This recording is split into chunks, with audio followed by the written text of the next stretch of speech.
Sometimes when working with electricity and architectural models, it's nice to have the power source separate from the light. In this case, we also wanted the option to be able to turn the light on and off. So here you can see our power source. The positive end of the battery is extending with the red alligator clip over to the light switch. Then we go from the light switch with the yellow alligator clip all the way to the light, to the positive end of the light. The negative end of the light is directly attached to the alligator clip to the negative side of the battery.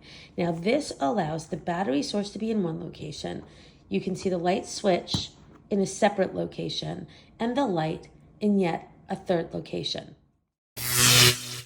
The usefulness of this becomes apparent when working with an architecture model where you want the battery source or the energy source hidden from view, but you do want access to the light switch and obviously the light. So in this case, we now have a light that goes on and off quite easily like it would in a house.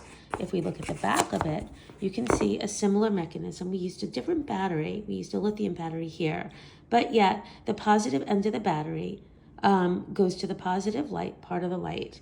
The negative side of the battery is actually attaching the switch and then attaches to the negative side of the light. Same circuit, different battery, and in this case we have tape instead of alligator clips, but in essence we're creating the same circuit.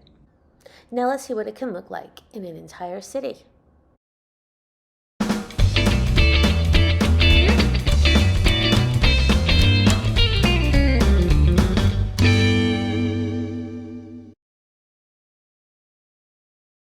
For more information about 3DuxDesign products and resources, use the QR code to set up a time to talk or reach out at mercy@3duxdesign.com.